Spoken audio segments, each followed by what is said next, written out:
pada pertemuan kali ini juga mengenai alam barzakh dan apa juga yang bermanfaat bagi kita. يقول النبي صلى الله عليه وسلم أول منازل الآخرة القبر. Rasulullah Muhammad SAW bersabda bahwa yang akan pertama kali manusia tapaki setelah kematiannya adalah kubur. فإن نجا منه فما بعده أيسر. Barang siapa yang selamat dalam fase kubur itu, maka akan selamat setelahnya. وإن لم ينج منه فما بعده أشد. Dan barang siapa yang tidak selamat ya di awalnya itu, maka dia pun akan menemui kesusahan, kesukaran. أسأل الله عز وجل أن ينجينا جميعا من عذاب القبر ومن فتنة القبر. Amin. Semoga Allah Subhanahu wa taala menjauhkan kita dari azab kubur dan juga menjauhkan kita dari fitnah-fitnahnya. فهي من أعظم الفتن التي كان يستعيذ النبي صلى الله عليه وسلم منها. Karena azab kubur merupakan sebesar-besarnya fitnah yang Nabi Muhammad SAW selalu berlindung darinya. وقد أطلع الله سبحانه وتعالى نبيه على بعض من يعذبون في القبر فرأى عذابهم. Insyaallah. Dan telah Allah wahyukan ataupun berikan keistimewaan kepada Nabi bahwa sebagian Nabi pernah melihat azab kubur. فقال النبي صلى الله عليه وسلم ما رأيت منظرا أفظع من عذاب القبر. Maka Rasulullah SAW bersabda, tidaklah aku melihat sesuatu hal yang paling buruk melainkan yang terjadi di azab kubur. وسأتحدث في البداية عن بعض أحوال أهل القبور. Dan insyaallah kita akan membahas pertama mengenai perkara ataupun kabar-kabar mengenai penduduk kubur. الأمر الأول عندما يوضع الإنسان في قبره قبل أن يمشي الناس من حوله يسمع قرع نعالهم، يسمع أصوات أرجلهم وهم يتحركون وهو ميت في قبره. Masyaallah. Insan manusia ketika sudah dikubur, maka yang pertama kali yang didengar oleh si mayit dalam kuburnya adalah suara derapan kaki orang-orang yang meninggalkannya ketika dikubur. ويبدأ السؤال مباشرة. Dan pada saat itu maka dimulailah pertanyaan kepada penduduk kubur. وعندما تأتي روح المؤمن إلى القبر يفرح به أرواح المؤمنين، تفرح به وكأن غائبا حبيبا رد إليهم. Dan ketika orang yang dikuburkan adalah orang-orang yang mukmin, maka orang mukmin ini akan berbahagia karena telah disambut dengan sambutan yang begitu luar biasa. يفرحون به ويريدون أن يستقبلوه استقبال الحبيب الغائب على نفوسهم فرحا شديدا به. Maka akan dipersiapkan sebuah persiapan ya, penyambutan seperti hanya orang yang telah jauh, orang yang saling dicintai kemudian jauh ketika awal pertama kali bertemu, maka begitu bahagianya, begitu luar biasanya penyambutan itu bagi orang-orang yang beriman. ويريدون أن يسألوه عن بعض من يعرفونهم. Dan si ruh ini kemudian akan ditanya mengenai siapa yang kiranya yang hadir pada saat pertunjukan ini atau perjamuan ini, seolah-olah seperti hanya orang yang telah jauh kemudian saling mencintai sebelumnya, maka ketika dipertemukan saling ya gitu, tak terbayanglah penyambutannya. فتقول لهم الملائكة دعوه حتى يستريح من غم الدنيا. Maka kemudian para malaikat pun mengatakan bahwa da'uhu, biarkanlah dia untuk istirahat karena dia telah merasakan dunia yang telah capainya. ثم بعد ذلك يسألونه عن فلان باسمه ماذا فعل فلان. Kemudian ya si mayit ini pun berkata mengenai saudaranya, apa yang telah dilakukan oleh si fulan dan fulan.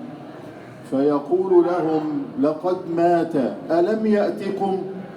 Maka kemudian dikatakan, dia telah meninggal, apakah kamu tidak mendapatkan kabarnya? قالوا ذهب إلى الهاوية يعرفون أنه لما لم يأتهم للمؤمنين إذن هو ذهب مع أرواح الكافرين يقولون ذهب إلى الهاوية في الجحيم والعياذ بالله. Alhamdulillah. Maka kemudian ketika dikatakan, ya, kemana temanku itu? Maka dikatakan mereka telah datang ke Hawiyah. Hawiyah itu neraka. Ya.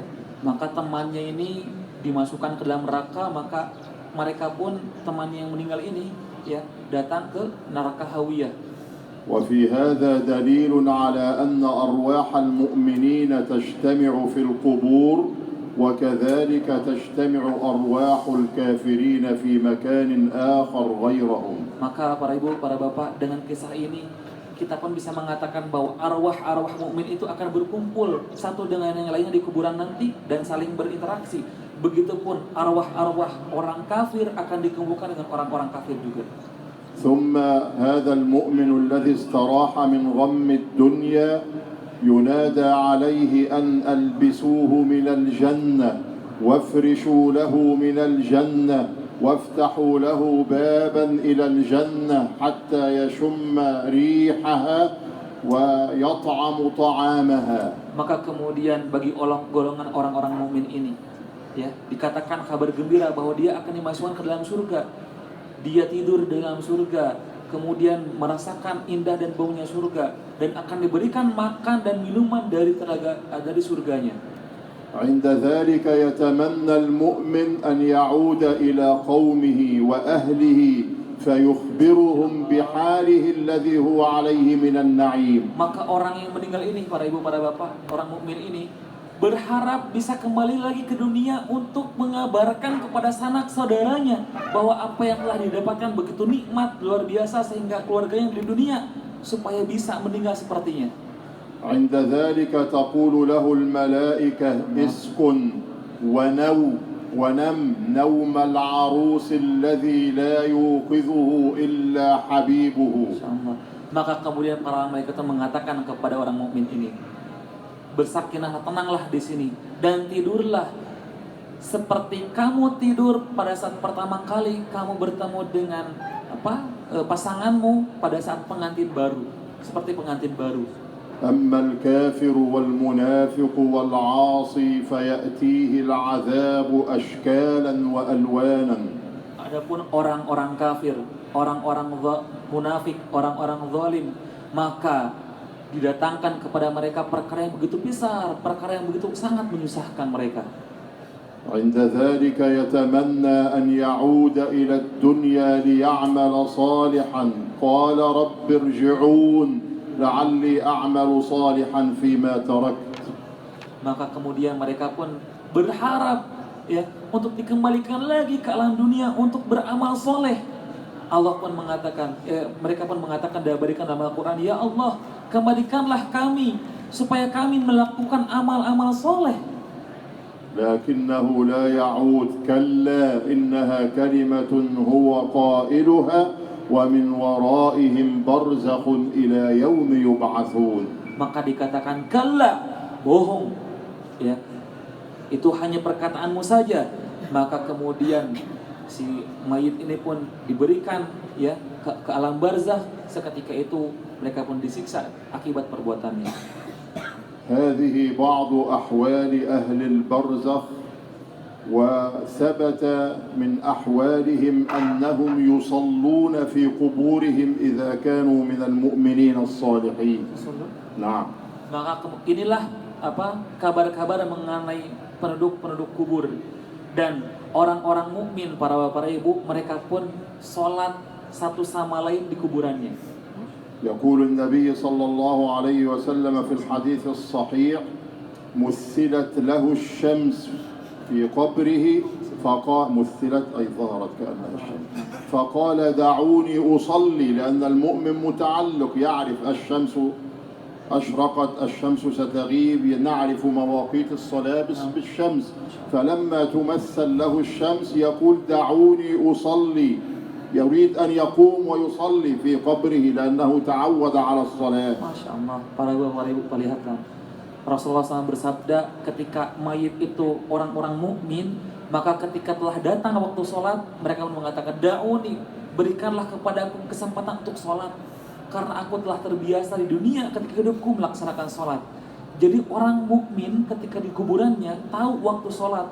Ketika datang matahari dari terbit dari timur, terbenam dari barat, tahu ini waktu sholat, maka dikatakan da'uni, berikanlah kepadaku waktu untuk sholat. وثبتت الصلاة أيضا في حديث الإسراء والمعراج عندما صلى النبي صلى الله عليه وسلم بالأنبياء إماما فالأنبياء موتى فالله عز وجل جعلهم يصلون وهم في قبورهم صلى بهم النبي صلى الله عليه وسلم وبهذا ثبتت أن أهل القبور الصالحين يصلون. Dan dalilnya adalah apa yang terjadi juga pada peristiwa Isra dan Mi'raj. Kita ketahui bahwa para nabi pada saat itu sudah meninggal dan mereka sholat dengan Nabi Muhammad SAW dan diimamnya adalah Muhammad SAW. Ini dalil bahwa para orang-orang soleh, para anbiya, walaupun matinya, meninggalnya mereka pun sholat sebagaimana kita sholat. Wallahu a'lam.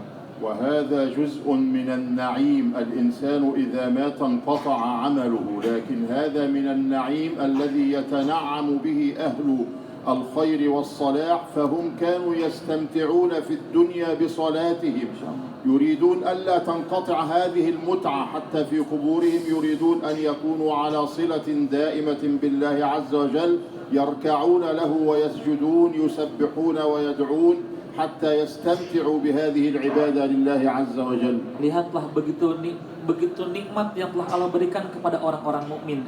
Sebagaimana mereka merasakan kelezatan, kenikmatan dalam beribadah kepada Allah, maka Allah pun yang memberikan kenikmatan dan ibadah itu pada saat meninggalnya. Dan nikmat ini tidak akan terputus sebagaimana mereka sholat, berzikir kepada Allah, tasbih kepada Allah, maka hal itu juga yang akan mereka dapatkan ketika kematiannya. والآن نعرف بعض الأحكام المتعلقة بالقبور ذاتها. Maka kita pun telah mengetahui mengenai perkara-perkara yang dikabarkan mengenai perihal kubur. بالنسبة للقبور إخوة الإسلام لا يجوز لنا البناء عليها. Terkait dengan kuburan ini, para ibu, para bapak, kita tidak boleh untuk membangun bangunan di atas kuburan. ولا يجوز رفعها. Dan tidak boleh juga untuk meninggikan kuburan itu. ولا يجوز الكتابة عليها. Dan tidak boleh juga menuliskan sesuatu di kuburan itu.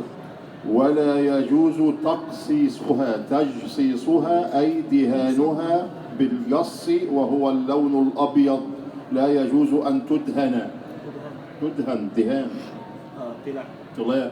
نعم. Dan tidak boleh juga untuk mengecatnya, membagus-baguskannya, menghiasnya dengan apapun hiasan di kuburan itu. ولا يجوز الوقوف فوقها أو الصعود عليها. Dan tidak boleh juga berdiri di atas kuburan itu ataupun kemudian memanjat kuburan itu. رأى النبي صلى الله عليه وسلم رجلا واقفا فوق قبر فقال انزل لا تؤذي صاحبك ولا يؤذيك. Maka Rasulullah SAW pernah melihat seorang sahabat yang berdiri di atas kuburan. Maka Rasulullah mengatakan, turunlah kamu, janganlah menyakitinya dan janganlah kamu mengganggunya. ولا يجوز الصلاة إليها متجها جهتها. Dan tidak boleh juga sholat menghadap kuburan.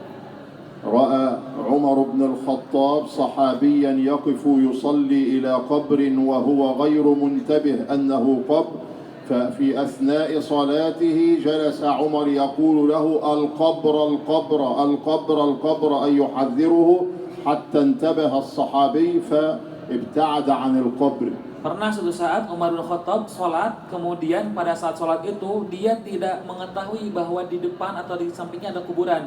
Maka beliau pun duduk, ya, setelah itu mengatakan al-kubur, kubur, kubur, yang mengatakan bahwa berhati-hati, tidak boleh sholat di sini, dan itu pun disampaikan kepada sahabat yang lainnya.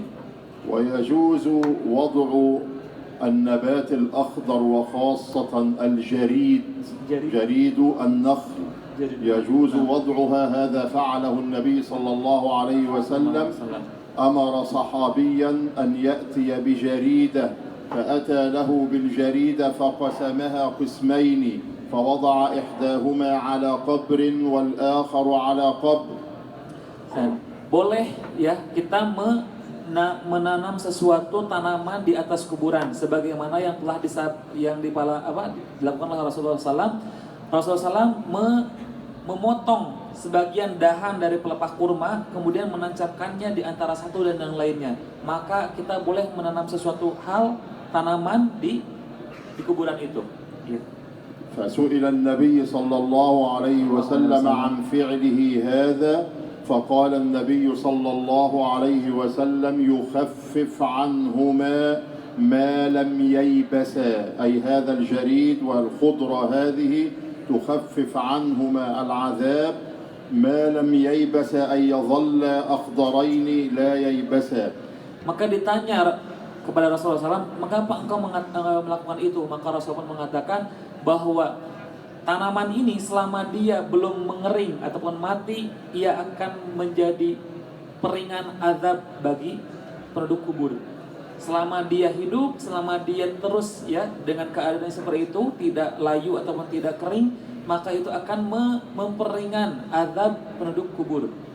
أمرنا النبي صلى الله عليه وسلم بزيارة القبور فقال زوروا القبور فإنها تذكركم الآخرة. Rasulullah SAW memerintahkan kepada kita untuk menziarahi kubur. Ya, ziarahi kubur oleh kalian karena ketika kalian menziarahi kubur kalian akan mengingat kampung akhirat. وقال صلى الله عليه وسلم كنت نهيتكم عن زيارة القبور فزوروها. Rasulullah SAW bersabda, aku pernah melarang kalian untuk menziarahi kubur, namun sekarang ziarahilah. والزيارة على الصحيح من أقوال أهل العلم مشروعة للرجال وللنساء على حد سواء. Dan ziarah ya yang sahih adalah yang disepakati para ulama, boleh laki-laki maupun perempuan dengan derajat yang sama, artinya boleh menziarahi. ولكن يشترط في زيارة النساء أن تكون ملتزمة بزيها الشرعي وألا تتلفظ في القبور بما يغضب الله عز وجل، فإذا كانت هناك من النساء من لا تستطيع أن تضبط نفسها ومشاعرها وتضبط أحاسيسها فلا تذهب إلى القبور حتى لا تأثم. Maka namun para ulama memberikan syarat bagi siapapun yang ingin berziarah, khususnya untuk perempuan. Yang pertama, dia harus memakai pakaian yang syar'i. Yang kedua, tidak boleh terbawa emosi yang itu akan mengundang murkanya Allah, seperti dia berteriak ataupun apapun itu yang akan menyebabkan Allah Subhanahu wa taala murka kepadanya. Contohnya karena emosinya, karena kemudian sedihnya ketika melihat kuburan, maka ini tidak boleh. وزيارة القبور لها آداب من بينها أن يقول الإنسان الدعاء الوارد عن النبي صلى الله عليه وسلم عندما يدخل إلى المقابر. Dan ada adab ketika kita memasuki kuburan, sebagaimana yang telah disabdakan oleh Rasulullah SAW ketika memasuki kubur itu ada doanya. Assalamu alaikum ahla diyar minal mu'minin wal muslimin wa inna bikum insya'allahu lahiqun nas'alullaha lana wa lakumul maghfirah. Nah, ini doanya. Assalamualaikum ya ahlad diyar, yaitu ahlad diyar itu adalah para penghuni kubur. Minal mu'minin wal muslimin, dari kalangan mukmin dan juga muslimin. Wa insyaallah, dan insyaallah ana bikum lahikun, aku akan juga seperti kalian semua. Nas'alullaha lakum maghfirah. Nas'alullaha lakum maghfirah, dan kami pun meminta kepada Allah untuk mengampuni dosa-dosa kalian. ولا يتلفظ الإنسان رجلا كان أو امرأة بما يغضب الله عز وجل Dan tidak boleh laki-laki maupun perempuan berkata ya yang akan mengundang murkanya Allah. ولا يرفع صوته ببكاء ولا نياحة. Dan tidak boleh juga mengangkat suara kita karena sedih ataupun meratap-ratapi. ولا يكلم الميت. Dan tidak boleh juga berbicara kepada mayit.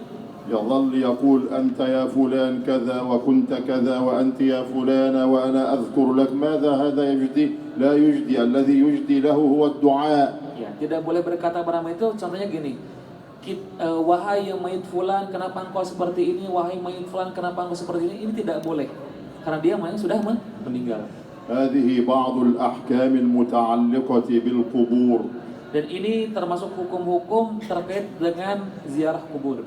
وأنتقل إلى نقطة هامة من أهم النقاط التي ينبغي أن ننتبه إليها في موضوعنا هذا. Dan insya Allah kita akan membahas mengenai perkara selanjutnya, mengenai perkara setelah alam kubur ini ada alam apa lagi? هذه النقطة هي أهم الأسباب التي تؤدي إلى عذاب القبر والعياذ بالله. Alhamdulillah. Ya, dan perkara ini adalah perkara yang penting yang harus kita ketahui, yang akan mengundangnya azab Allah ataupun azab kubur. Apa saja? فانتبهوا جميعا حتى لا نقع في أمر من هذه الأمور التي تؤدي بنا إلى عذاب في القبر وعذاب في النار. Maka berhati-hatilah kita semua supaya kita tidak termasuk orang yang Allah akan azab di kuburnya dan kelak akan dilemparkan ke neraka. Maka hati-hatilah dengan perkara ini. الأمر الأول. Pertama, حديث ورد عن النبي بروايات متعددة وبألفاظ كثيرة جدا. mengenai hadis yang telah disebutkan oleh Rasulullah SAW dengan lafaz yang banyak dan riwayat yang banyak juga. يقول النبي صلى الله عليه وسلم أكثر عذاب أهل النار من البول. Rasulullah Muhammad SAW bersabda, yang paling banyak yang akan masuk ke dalam neraka adalah orang yang tidak bersih dalam kencing. Tidak bersih ketika kencing. عامة عذاب أهل القبر بالبول فتنزهوا منه. Ya, keumuman orang yang diazab di dalam kubur adalah orang yang tidak bersih ketika kencing, maka jauhilah perkara ini. فانتبهوا أيها الرجال وأيها النساء. أكثر عذاب القبر بسبب عدم التنزه الجيد أو التنظيف الجيد من البول. Para ibu, para bapak, hati-hatilah, karena yang akan paling banyak diazab kubur, penduduk kubur adalah mengenai kurang bersihnya dan kurang hati-hatinya ketika kencing ataupun hadas. الرجال الذين يبولون واقفين هذا إن كان يجوز بعض العلماء جوزوا لكن ينتبهوا حتى لا تتناثر قطرات ماء البول على ثيابهم فتبقى ثيابهم ليست طاهرة. هذا يؤدي بهم إلى عذاب في القبر. Ini untuk para bapak. Ketika para bapak kencing, buang hadas dengan berdiri, maka hati-hati. Karena kebanyakan ketika kencing berdiri, dia tidak mengetahui celananya ataupun pakaiannya yang itu ada cipratan air kencing yang menyebabkan tidak diterimanya sholat dan ibadah yang lainnya. Maka hati-hatilah para bapak. Para ulama mengatakan, kalaupun ini boleh, maka boleh ini juga dengan syarat hati-hati. والرجال والنساء سواء لا بد أن يحافظوا على ثيابهم وعلى أجسادهم من أن يأتيها شيء من البول ثم لا يتطهرون منه. إذا شككت مجرد شك في تطاير هذه القطرات لا بد أن تحرص على تنظيف جسدك وطهارة ثوبك من أن يكون فيه شيء من ذلك حتى تأمن من عذاب القبر. Baik para laki-laki maupun para perempuan, ketika ingin kencing ataupun kencing, hati-hati dengan pakaiannya dan hati-hati dengan anggota badannya, Dan jangan sampai nanti akan ada rasa was-was yang ditimbulkan oleh syaitan ketika setelah kencing kita serasa-rasa ada yang netes ataupun ada yang menyentuh kepada anggota badan, dan ini yang akan menyebabkan ragu dalam ibadah. Maka hati-hatilah, bersihkanlah setiap kali kita ingin buang hadas. ومما يتسبب في عذاب القبر أيضا الأمر الثاني Perkara yang kedua yang menyebabkan seorang terjadi azab di dalam kuburnya, الإعراض عن ذكر الله تعالى. menolak ataupun tidak mau berzikir kepada Allah. يقول الله تبارك وتعالى في الكتاب الحكيم ومن أعرض عن ذكري فإن له معيشة ضنكا قال العلماء معيشة ضنكا هو عذاب القبر. Allah musta'an. Ya. Allah Subhanahu wa taala katakan dalam surat Thaha ayat 124, ya, wa man a'rada an dzikri, barang siapa yang menolak ataupun tidak mau berzikir kepadaku, fa innalahu ma'isyatan dongka, maka baginya lah kehidupan yang sempit. Para ulama mengatakan ma'isyatan dongka itu, kehidupan yang sempit itu adalah azab kubur. لأنه جاء بعدها ونحشره يوم القيامة. إذن هو هذا قبل الحشر فهذا هو عذاب القبر. معيشة ضنكا ثم بعد ذلك ونحشره يوم القيامة أعمى. Karena ayat setelah ayat itu adalah wa nahsyuruhu yaumal qiyamati a'ma, dan kami akan bangkitkan yaumul hasyr, itu adalah apa? Fase ketika setelah azab kubur ataupun alam kubur, hasyr, yaumul hasyr. Artinya para ulama mengatakan yaitu orang yang tidak mau berzikir pada Allah maka akan diazab kubur. Ya, alhamdulillah. الأمر الثالث أو السبب الثالث في عذاب القبور. Sebab ketiga, ya, seseorang diazab di dalam kuburnya adalah كلهم وكل ما أذكره له دليل شرعي. ya, bahwa apa yang akan disampaikan Syekh itu semuanya ada dalilnya, Bu. Semua ada dalilnya. Ada dalil dari Rasulullah SAW dan Allah. السبب الثالث هو النوم عن الصلاة المكتوبة. Masya Allah. Sebab yang ketiga, Bu, tidur ketika sedang sholat wajib. النوم عن الصلاة المكتوبة. انتبهوا إخوتي وأخواتي، الذي ينام متعمدا عن الصلاة المكتوبة يضبط ساعته ثم يسمعها ويقول الآن أنا متعب لا أقوم ويغلقها وينام متعمدا، فهذا مما يتسبب له في عذاب القبر. انتبهوا، وخاصة صلاة الفجر انتبهوا. نستطيع الآن لدينا من الوسائل التي تعيننا على أن نقوم وأن نستيقظ من الساعات والجوالات وغيرها. هذه ستكون حجة علينا يوم القيامة. لا تناموا عن صلاة مكتوبة تضيعوها. أثناء الصلاة أو لا لا طيب. ينام عنها tidur ketika وليس فيها. ketiduran. ينام عنها يتركها. طيب. Yaitu kita sholat ketika datang waktu, kita tidur ketika datang waktu sholat maksudnya, Bu. Oh. Ya. Yes. Kita tidur Tidak sholat. Ini terjemah. Anha, Bu, dari, ya, bukan fi, afwan. Coba. Karena dalam bahasa Arab anha. Coba ulang lagi Baik. terjemahannya. Yaitu tidur pada saat Waktu datang sholat. waktu sholat. Oh, sengaja Iya. tidur. Sengaja tidur pada Dan sengaja tidur apa? Sengaja tidur pada saat datang untuk sholat. Contohnya gini, kita capek karena setelah kerja. Datang sewaktu subuh itu contohnya jam berapa? Jam 5. Nanti capek. Akhirnya ketiduran. Ya, dan ini yang menyebabkan salah satunya akan diazab kubur. Padahal para bapak ibu, kita sudah ada HP, sudah ada alarm, sudah ada apapun, dan ingat ini semua akan menjadi hujah kelak di yaumul qiyamah karena kelalaian dan ketidakmauan kita melaksanakan perintah Allah. Waliyadzubillah. Ya.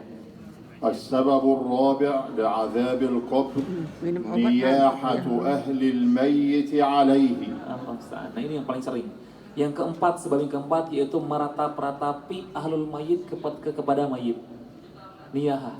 فإن كان قد نهاهم أو وصاهم قبل أن يموت ثم فعلوا ذلك فلا إثم عليه. Namun ketika si sang mayit meninggal itu telah berwasiat, kalian boleh bersedih atas kematianku, berwasiat khusus gitu, maka tidak mengapa. Namun kalau tidak ada wasiat, nggak boleh kita meratap-ratapi, bahkan tenggelam dalam kesedihan.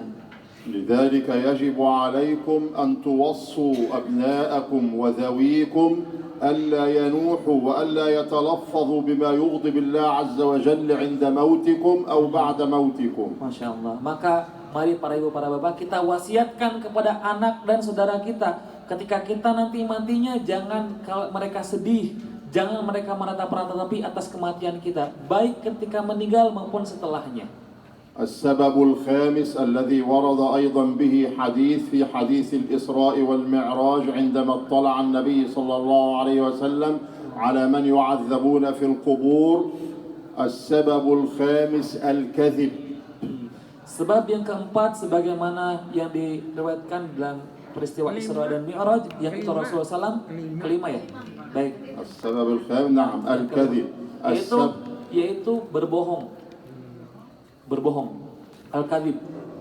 Berbohong. Sering berbohong. Iya. Nah, kadhib. Bohong kan kadhib itu? Iya. Dusta.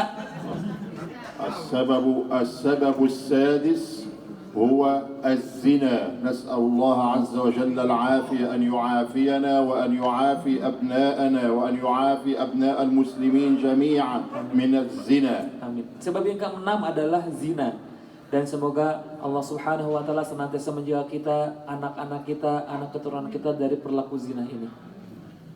السبب السابع هو أكل الربا. Sebab yang ketujuh adalah memakan riba. فلننتبه للتعامل مع البنوك الذين يضعون أموالهم في بنوك ربوية. يتقوا الله عز وجل يأخذوها منها. إذا كان هناك بنك يقول أني بنك شرعي أو إسلامي، حتى وإن قال الناس فيه كلام لكن ليس له، هو يقول أنا شرعي، فالإثم إذا كان غير شرعي على من يقومون عليه. لكن ينبغي أن نترفع عن أن نضع أموالنا أو نتعامل مع من يتعاملون بالربا أو بعض المعاملات الربوية الحديثة. لابد أن نسأل ونستفسر عن أمور ديننا حتى لا نقع في هذا فنعذب في قبورنا. Baik, maka para bapak, para ibu yang bermuamalah dengan bank-bank, hati-hati. Walaupun bank itu dikatakan bank syar'i, islami, kita pun harus senantiasa terus mengatakan bagaimana islaminya, bagaimana syar'inya. Bahkan ketika ada orang yang mengatakan, ya, bermuamalahlah denganku dan karena aku akan bermuamalah dengan muamalah syar'i, tetap kita pun harus bertanya mengenai bagaimana kesyar'iannya, bagaimana islaminya. السبب الثامن الدين.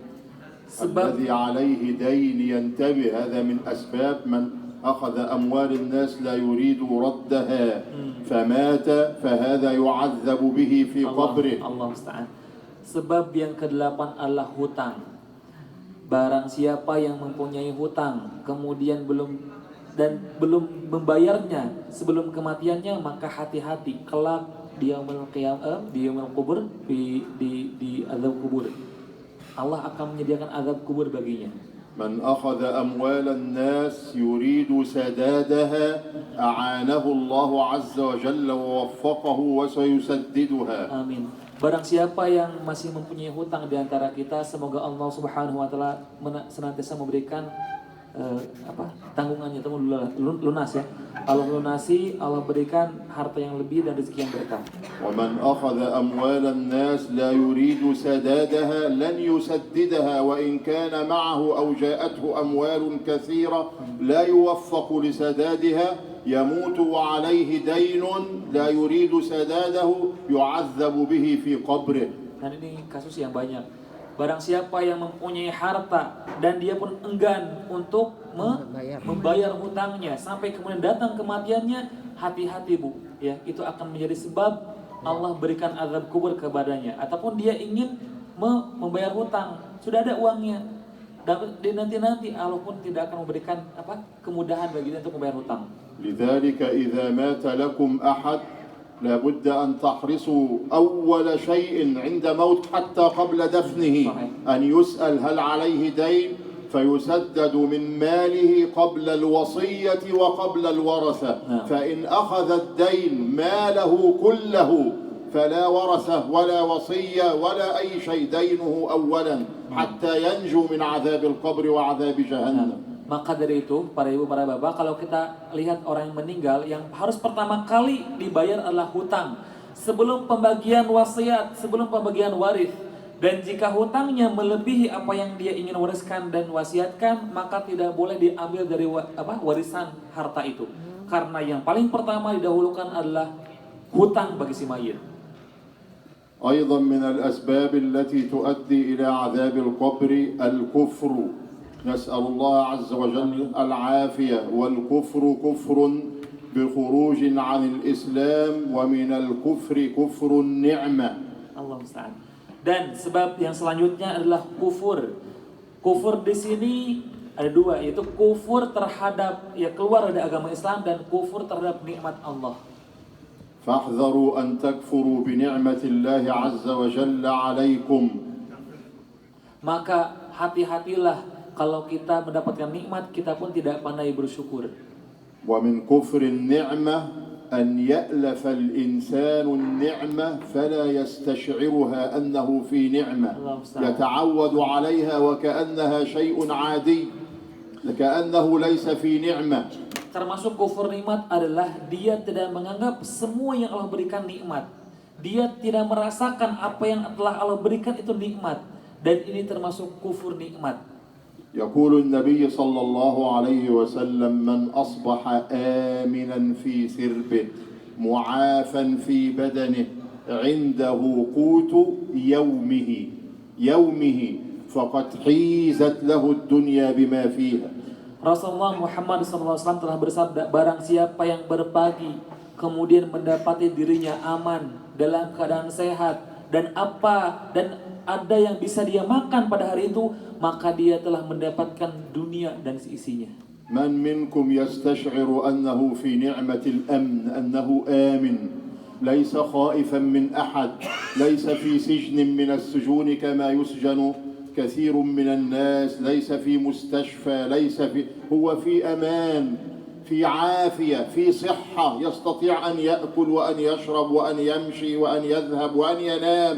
هذه نعم ألفناها، لم نعد نستشعر أنها نعم علينا من الله عز وجل. Siapa di antara kita yang telah merasakan bahwa Allah memberikan keamanan, kita pun sehat, tidak ada di rumah sakit ataupun aman, kita tidak di penjara sebagaimana yang telah Allah berikan kepada manusia-manusia yang lain. Kita bisa berjalan, kita bisa makan, minum dan segala apapun yang kita lakukan. Apakah kita merasakan bahwa inilah nikmat dari Allah? Ya. من يستشعر نعمة أنه عنده أولاد، عنده سيارة، عنده مال، عنده بيت يأويه. هناك من الناس من ليس لديه بيت حتى وإن كان بيتا بالإيجار فغيرك لا يجده. لابد أن نستشعر هذه النعم، لا نكفر بالله عز وجل وبنعمه علينا سبحانه وتعالى.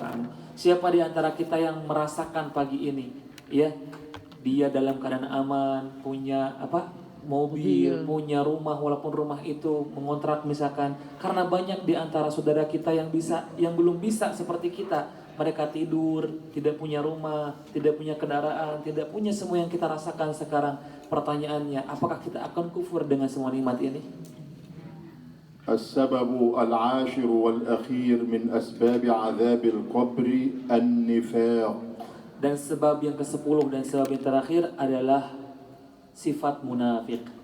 فاحذروا من النفاق الأصغر والأكبر. احذروا أن تنافقوا، أن تراءوا بأعمالكم، فالله عز وجل لا يقبل من الأعمال إلا ما كان خالصا لوجهه. Hati-hati para bapak, para ibu, baik itu nifak yang besar, munafik yang besar, ataupun nifak asghar yang kecil. Karena Allah Subhanahu wa Ta'ala tidak akan menerima amalan kecuali ikhlas karenanya. والعمل الصغير إذا كان مخلصا لله عز وجل يعظم، والعمل الكبير إذا لم يكن خالصا لله عز وجل يضيع أجره وتضيع ثواباته تماما وحسناته تضيع. Allah Subhanahu wa taala jika melihat amal yang kita lakukan itu kecil namun ikhlas karena Allah, Allah pun akan memberikan ganjaran yang besar. Namun jika amalan yang diamalkan oleh hamba itu besar namun tidak karena Allah, maka amalan itu akan hilang, tidak akan manfaat kepada pelakunya dan tidak akan Allah berikan pahala karenanya. فاحذروا إخوتي وأخواتي من هذه الأسباب التي تؤدي بصاحبها إلى عذاب في القبر ومن ثم بعدها عذاب في النار والعياذ بالله. Maka para ibu, para bapak, berhati-hatilah terhadap 10 amalan ini yang senantiasa akan mengarahkan manusia menuju azab kuburnya sebelum nanti akan Allah lemparkan ke neraka wal iyadu billah. ثم أذكر لكم الآن بعض الأسباب المنجية من عذاب القبر وفتنة القبر. Dan insya Allah kita akan membahas juga amalan apa saja yang bisa menyelamatkan kita dari azab kubur dan juga dan fitnahnya. Sekarang apa? Mengenai amalan untuk menyelamatkan. ورد في حديث عن النبي صلى الله عليه وسلم أنه إذا دخل العبد القبر Telah diriwayatkan dari Nabi Muhammad SAW jika seorang hamba memasuki kubur, أتته الصلاة عند رأسه تأتي صلاته تقف عند رأسه akan datang sholatnya di kepala. Jadi sholat itu akan berbentuk nanti. والصيام عن يمينه Dan saumnya di sebelah kanan si mayit ini. والزكاة عن يساره Dan zakat itu di sebelah kirinya. وفعل بالنص الحديث وفعل الخيرات من الصدقة والمعروف والإحسان عند رجليه. Dan setiap kebaikan yang dilakukan dari sedekah, dari kebaikan dan juga dari infaknya, ya, itu akan di kakinya, ditempatkan di kakinya.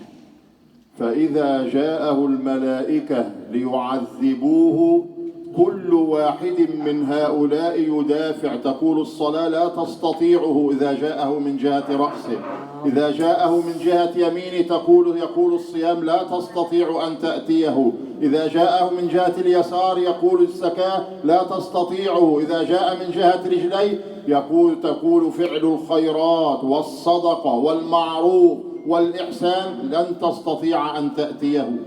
Dan jika datang malaikat ingin mengazabnya, maka sholat ini akan membelanya. Kamu tidak bisa kalau datang di kepala. Kemudian jika azab itu datang di sebelah kanannya, kamu tidak bisa karena ada saum yang akan melawannya. Kemudian datang di sebelah kirinya ada zakat di sana yang akan melawannya, kamu tidak akan bisa mengazabnya. Dan jika datang azab itu di kakinya, maka semua amal perbuatan kebaikannya dari mulai sedekah, kemudian kebaikan dan ihsan akan membelanya. Kamu tidak akan pernah bisa mengazab si fulan ini. في هذا الحديث ذكرت 7 أسباب للنجاة من عذاب النار. Di dalam hadis ini dikatakan ada 7 sebab yang menjadikan seseorang terbebas ataupun terbebas dari azab kubur. الصلاة، Pertama, salat.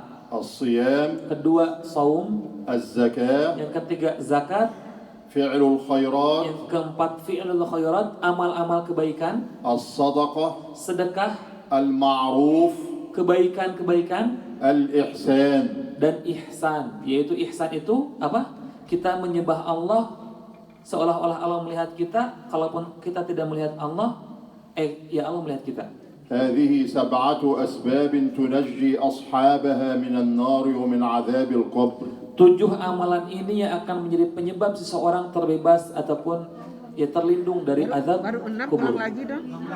Aku Baik. 6. Nu'id. الصلاة، Salat yang pertama, الصيام، saum, الزكاة، zakat, الفعل الخيرات، semua amal baik, الصدقة، sedekah, المعروف، kebaikan-kebaikan. Ma'ruf ma farqu baina الأمر بالمعروف والنهي عن المنكر. Kalau ma'ruf وبفعل itu, الخيرات. kalau ma'ruf itu adalah kita menyuruh seseorang untuk berbuat baik dan melarang dari perbuatan yang munkar. Itu ma'ruf. Amar ma'ruf. الإحسان Dan terakhir ihsan. إحسان إلى الوالدين، إحسان إلى الجيران، إحسان في العمل، إحسان في التعامل مع الآخرين، إحسان إلى الحيوان، وهكذا. Ihsan itu berbuat baik kepada saudara kita, kepada ibu bapak kita, kepada tetangga kita, dan semua kebaikan yang kita lakukan kepada orang lain. Ma'ruf itu kan ma'ruf, amar ma'ruf nahi munkar. Oke Pak? Gimana Pak? Ma farqu baina ma'ruf wal ihsan. الأمر بالمعروف أقول لفلان هذا صلي، أقول له تزكى، أقول له أحسن معاملة الآخرين، هذا أمر بالمعروف. Baik. Amar ma'ruf itu seperti gini. Bapak sholat, Bapak zakat, Bapak saum. Itu amar ma'ruf. أما الإحسان أن أحسن في كل الأعمال التي أعملها، يراني أحد أو لا يراني أنا أحسن فيه، أحسن في عملي الوظيفي، أحسن إلى جيراني، أحسن إلى والدي، أحسن إلى أبنائي، Ya. وأعملهم معاملة حسنة. Kalau ihsan itu kita berbuat baik di setiap amal perbuatan kita. Kalau kita misalkan membantu seseorang, kita benar-benar apa? Baik banget ya, tulus lah ya. Tulus dalam berbuat kebaikan itu. Kalau kita membantu orang tua kita, kalau kita bekerja benar-benar tulus dengan pekerjaan kita, itu ihsan artinya. Ya. Oke Pak, pada Al-Quran. Baca Al-Quran ada. Al-Quran wujud. في الأسباب، Nah. في أسباب لم أقرأ فيها شيء، لكنها طبعا من فعل الخيرات. Baca Quran itu termasuk ke fi'lul khairat, semua perbuatan baik yang kita lakukan. Yang nomor 4 itu ya. Nah, iya. Fi'lul khairat. Jadi fi'lul khairat itu semua amal perbuatan yang baik yang kita lakukan, yang itu ada contohnya dari Nabi Muhammad SAW, ya, qiraatul Quran, apalagi Bu? Cari ilmu, itu labul ilmi. Nah, ini semua perbuatan yang baik. Masuk ke sini. Yang keempat. السبب الثامن للنجاة من عذاب القبر.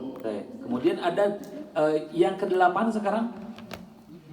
Kan tadi hadis. Kalau 7 itu dari hadis. Kalau 8 sekarang beda. السبب الثامن من مات مرابطا في سبيل الله عز وجل أمن من عذاب القبر. Riba. Masya Allah. Yang ke-8, barang siapa yang meninggal dan dia berjaga riba, ya, di dalam mengamankan negara ataupun di dalam mengamankan wilayah, maka dia pun akan terbebas dari siksa kubur. يقول النبي صلى الله عليه وسلم الشهداء لا يفتنون في القبر. Rasulullah Muhammad SAW bersabda, para syuhada tidak akan difitnah ataupun terfitnah pada azab kubur. Para pahlawan, batol, batol yang ada syuhada. Nah, batol itu hero. Ini ada batol. Nah, para pahlawan yang meninggal di jalan Allah Subhanahu wa taala, mereka akan mendapatkan siksa tidak akan mendapatkan siksa kubur. Para pahlawan yang pahlawan. Ribat itu yang berjaga. Tapi di jalan Allah kan. Di jalan Allah. Tuh. السبب التاسع. Sebab yang ke-9. من مات مبطونا أي بمرض في بطنه أمن من عذاب القبر. Barang siapa yang meninggal dan dia mempunyai sakit perut, meninggal karena sakit perut, maka dia akan terbebas dari siksa kubur. والموت بالبطن الآن كثير، الذي مات بالكبد هو في بطنه، الذي مات بسرطان في المعدة، في أي شيء مما يتعلق بالبطن فهذا مبطون، فالمبطون شهيد والشهيد يأمن من عذاب القبر. Iya. Itu mabutun, yaitu semua penyakit yang berasal dari perut, entah itu kanker, entah itu penyakit liver, apapun itu ya, yang meninggal karena sebab ini, insya Allah dia akan mati syahid, dan mati syahid akan terbebas dari siksa kubur. ومن ذلك قال العلماء من ذلك المرأة التي تموت في نفاسها وهي تلد. Dan salah satunya adalah seorang perempuan yang melahirkan ya, yang itu nifas. السبب العاشر والأخير Dan sebab yang ke-10 dan sebab yang terakhir, وهو سبب من الأسباب السهلة التي يستطيع كل منا أن يفعله لينجو من عذاب النار.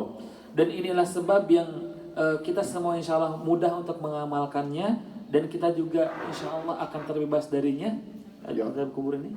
يقول النبي صلى الله عليه وسلم سورة في كتاب الله 30 آية Masya Allah, sayang. تنافح عن صاحبها تدافع عن صاحبها تشفع روايات متعددة تشفع لصاحبها تظل تدافع عنه حتى لا يعذب سورة الملك تبارك الذي bacaan بيده dulu. الملك.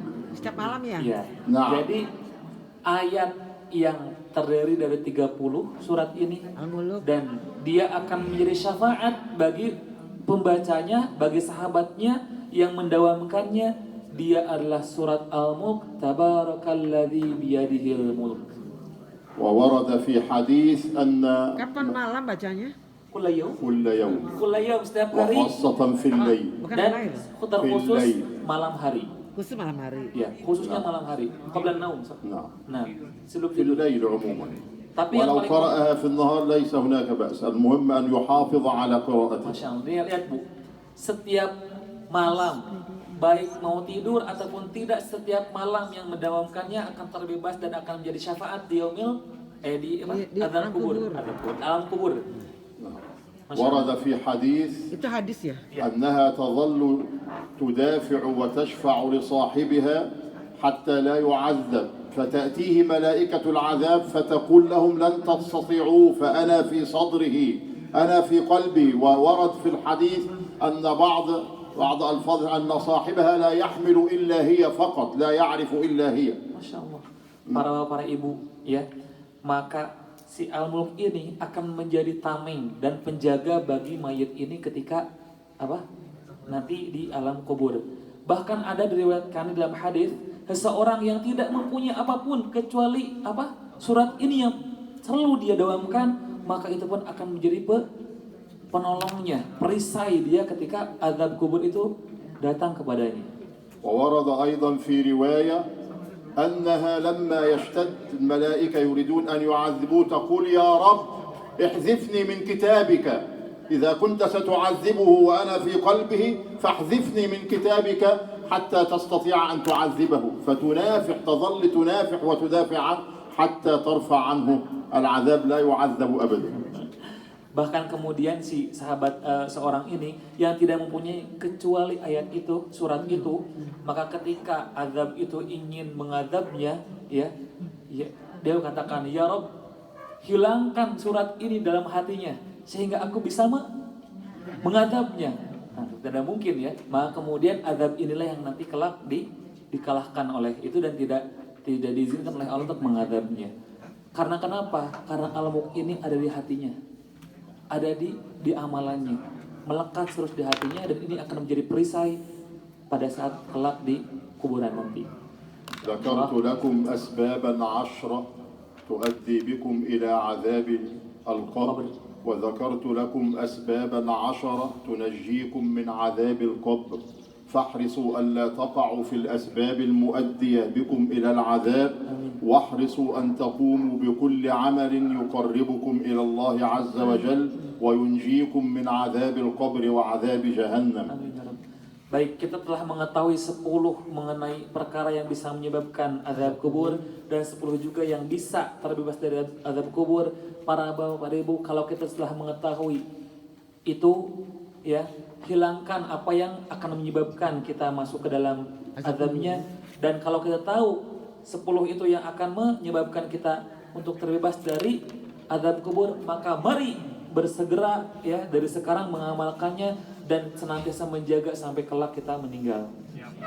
واستعيذوا كما قال النبي صلى الله عليه وسلم في الحديث الصحيح استعيذوا بالله من عذاب القبر. Sebagaimana yang dikatakan dalam hadis Rasulullah SAW sabda, ista'idzu, berlindunglah kalian semua dari azab kubur. وفي رواية استجيروا بالله من عذاب القبر أي اطلبوا منه أن يجيركم من عذاب القبر. Bahkan kemudian dalam hadis ini dikatakan ya, memintalah kalian perlindungan kepada Allah dari azab kubur. تقول عائشة رضي الله عنها سألت النبي عن عذاب القبر فقال عذاب القبر حق.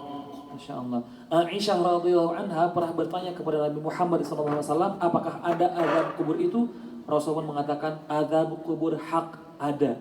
فتقول عائشة فما صلى رسول الله صلى الله عليه وسلم صلاة بعدها إلا واستعاذ بالله من عذاب القبر. Maka kemudian setelah itu tidak pernah aku melihat Rasulullah SAW salat kecuali di dalam salatnya Rasul berlindung dari azab kubur.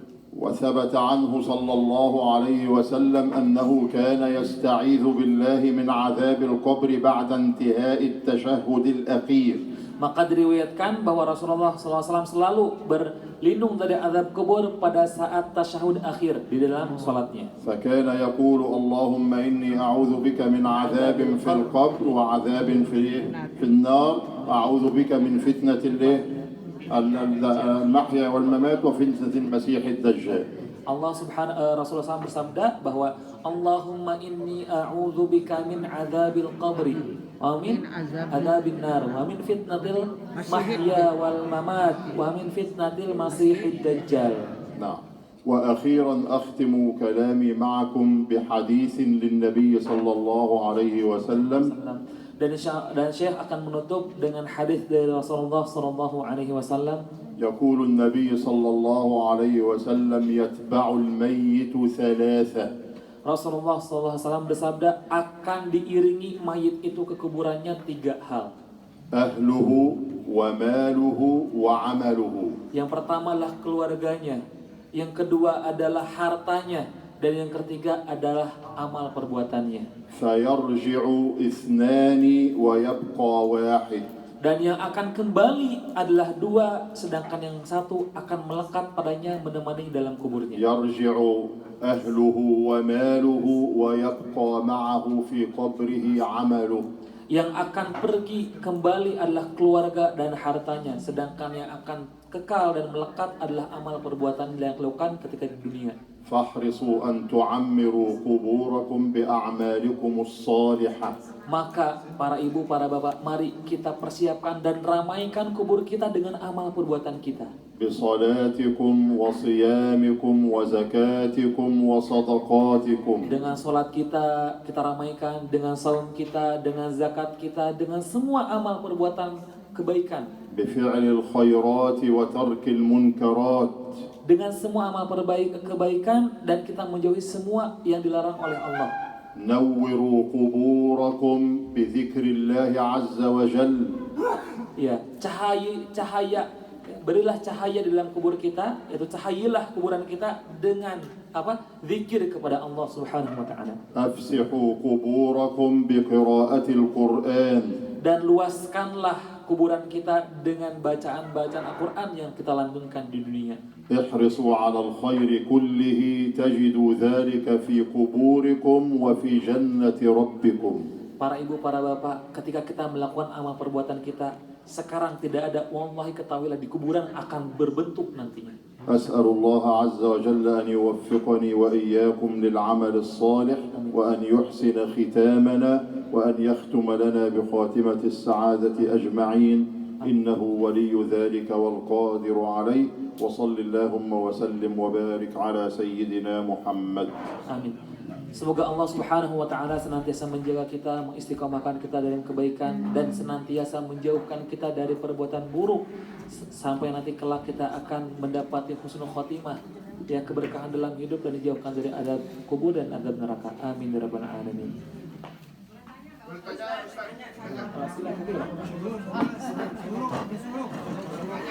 Gimana? Oke.